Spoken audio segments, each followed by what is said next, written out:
the Madman! Welcome to today's RASTAKHAN'S a Rumble card review, featuring a very special card, my own. Starting with Spirit of the Raptor, Druid Spirit, 1 mana, 0/3.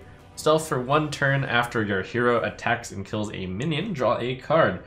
This card is notably odd, and notably odd because it has to do with heroes attacking minions, and when you're odd druid, your hero power is upgraded so that it can deal 2 damage when it attacks, making it much more likely that you kill a minion. So maybe odd druid support. Also, there have been some cards shown which have synergy with your hero's attack power already. Will that be good? Well, it's got a lot to compete with. It's got all these druid archetypes. Gonna be kind of tough, but we'll have to see all the druid cards in order to make a judgment. I mean, it's a pretty decent deal. It's a card that can continue to generate card advantage. Though I find it unlikely for such a druid to be good, I'll probably try to build this attack power druid that the game wants you to build this expansion. Mage gets Arcanosaur, 6 mana, 3/3 elemental. Battlecry, if you played an elemental last turn, deal 3 damage to all other minions. I'll start off with the obvious. Boy, is this card worse than Duskbreaker.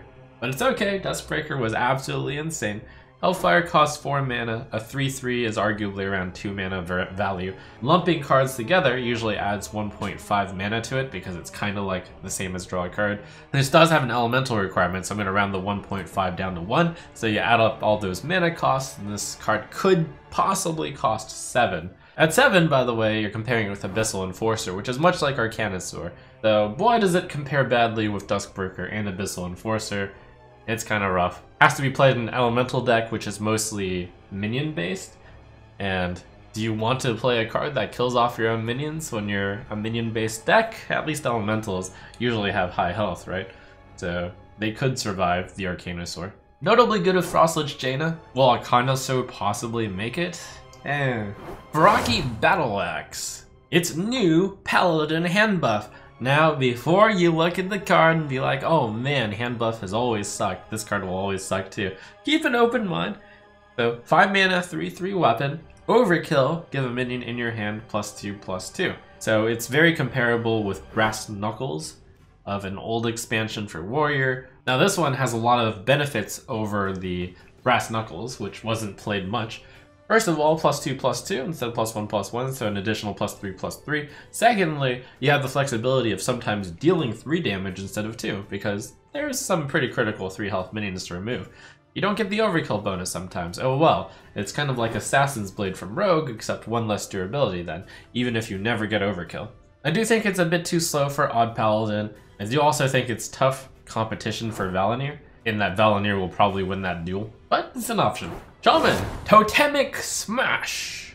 1 mana, deal 2 damage, overkill summon a basic totem. I think the big thing about this card, well, first of all, 1 mana, deal 2 damage is always good. This has a very minor bonus if you're actually using it to kill 1 health minion. I think you shouldn't work too hard to kill a 1 health minion here. But the big thing about this card is it's another 2 damage for 1 mana spell for Shaman. And that's a big deal for 2 reasons. One, with Malygos, you can actually do the Eureka Malygos thing, and then have 4 spells that cost 1 mana that deal damage, equals 30 health. This card is also notably quite important for my revealed card. Spirit of the Frog! 3 mana, 0/3, stealth for 1 turn. Whenever you cast a spell, draw a spell from your deck that costs 1 more. I do think this card can form a really impressive baseline for a new deck. And I do think it's very strong. It reminds me a lot of Gadgetzan Auctioneer for just 3 mana instead of 6. And it chains by itself. You start off with a zap or something, you go into a lightning bolt, you go into 2 mana Earthen Might, into 3 mana Lava Burst, 4 mana Hex. Like, there's good options on all of them. You play it in a baseline elemental/overload type deck. Haunting Visions on 3, by the way, notably really good of Spirit of the Frog, since you're going to be discovering a card which will usually cost around 0, or you can cast another spell that costs 0, which will allow your Spirit of the Frog, when you play that 0 card, to discover a 1-cost spell, which is another reason why Totemic Smash was so important to put into your deck. So much value, I do consider that when you play this card and you play Haunting Visions, by itself, because Haunting Visions will itself draw your Hex, and then the 0 cost you play will draw you the 1 cost, the Spirit of the Frog is already granting you 2 spells immediately if you only play it with Haunting Visions. Let's not forget that it's stealthed the next turn for you to chain your spells together. So I genuinely think this card is good. Even if I wasn't the one revealing it, I have had more time to think about this card, and one of my day 1 decks of RASTAKHAN'S Rumble is going to be the Spirit of the Frog deck for sure. We haven't even seen the Loa from Shaman, which will probably synergize with this card in some way. Small noteworthy thing is, in your mid-range Shaman deck, you can have Unstable Evolution in it too. And then each time you Unstable Evolution, Spirit of the Frog will draw you a 2-cost spell. But watch out for this guy. Could be a game changer. Warlock gets Grim Rally. 1 mana, destroy a friendly minion, give your minions +1/+1. Hey, we've seen this card from Druid before. Eliminated originally the first part of the text here. It just said give your minions +1/+1. So when I presented this card to Twitch, there was a surprisingly large amount of people who thought this was good. Like, it was about 50-50. Not to be a Debbie Downer, I'll present the positives of the card first. So you might compare it with Mark of the Lotus and say, oh man, this is just strictly worse. Why would I want to destroy a friendly minion? Well, first of all, Mark of the Lotus was a really good class card. Quite a few classes would play it if they could. Zoo probably would play Mark of the Lotus if they could. Now, destroying a friendly minion, that is a pretty big cost. But, you might argue, you could sidestep that cost. 1, because Zoo has a bunch of expendable guys anyways.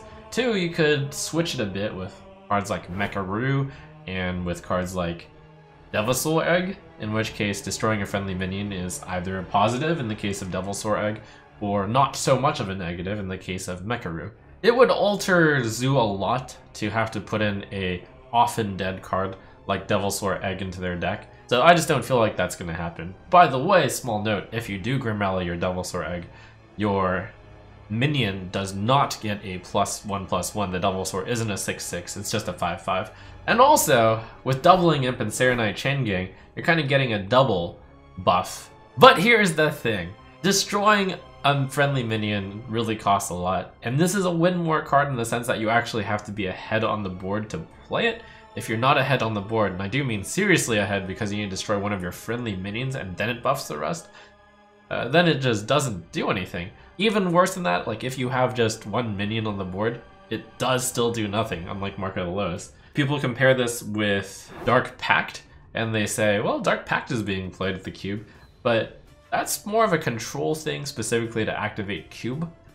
You certainly wouldn't play Grim Rally instead of Dark Pact. So, from your optimistic point of view, you could say it's a little bit something like a field buff. You can even attack with the minion before you sacrifice it to the Grim Rally, do a last attack with your other minions, get in an extra, optimistically 4 damage if you have 4 other minions on the board. From the pessimist point of view, and from the experience of me playing Zoo quite a bit, Zoo can't afford to put in a card like this before. They're not optimistic enough to say, alright, I'm winning the board. And finally, last but not least, a card that has come into a lot of criticism, Grifter. And I think a lot of the criticism comes from him being a legendary. Grifter is a 4-mana 4/5. Battlecry, discover 2 cards, give 1 to your opponent at random. People look at this card and say like, oh, it's Chillwind Yeti. And to some extent, they're kind of right. But here's the thing, Chillwind Yeti is a decent card. Chillwind Yeti plus, and yes, it is a plus, because this ability is skill testing and is good. Why when you're giving 1 to your opponent at random? Well, first of all, before I launch into all of this, important to realize that the 2 cards you're discovering are always neutral. That was clarified by Dev. It should probably say discover 2 neutral cards or minions, but it doesn't, which is misleading. Only neutrals. There are some decks in the meta which are pretty full on hand size. So you can Grifter to give them like a big card. Like when you discover 2 big cards, your opponent is guaranteed to get a big card. And then they might burn a card because of it. Or they might have to play the big card. For example, Malygos, Druid, they would need to get their big card out on the board to not accidentally buff that big card. So that's already better than Yeti.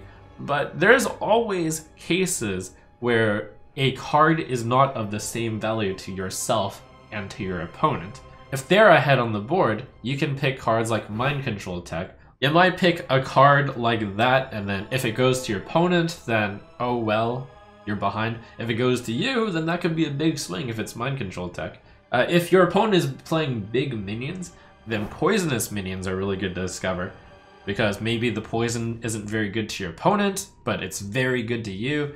A big game hunter maybe is useless for your opponent, but if you get it, it's really good. Sometimes really specific tech cards could come into play, like Dragon Slayer or Galaka Crawler. So Grifter, not as bad as it looks, better than Yeti, and I would argue it's going to be a card that will be considered by most mid-range decks as something that's in the top 50 or maybe even top 40 of choices in that deck. If it doesn't see play, it's just because other cards were better and they nudged Grifter out, but I would argue surprisingly strong card that's being underrated and should not be hated. Look at all these bad players saying it's random from the 6 cards you discover to get what. Again, I want to emphasize, yes, one of your cards is going to the opponent at random, so what's the proper strategy between picking a good card and a bad card, picking 2 bad cards, picking 2 good cards? Well, it depends on the situation, but just always pick cards that are better for your situation than they are for your opponent, if your opponent were to get them, is the key to Grifter. If you're really far behind, then you can actually gamble and pick a really good card and pick a really bad card and just hope that the bad card goes to your opponent, because when you're behind, you need to embrace some variance. You want to pick bad, probably expensive cards when you're up against certain combo decks. You want to pick good cards when you're up against control decks and you need to kill them fast. Against aggro, it's very situational. Pick cards that are either good when behind when you're behind or good when ahead when you're ahead. Things like that. I think there's a lot of interesting split decision cards on whether they're good or bad or maybe. In this particular set, Arcanosaur, Spirit of the Frog, Grim Rally, Grifter. So discover whether or not they're actually good in a few months. But for now, we're just going to keep revealing them. Stay tuned.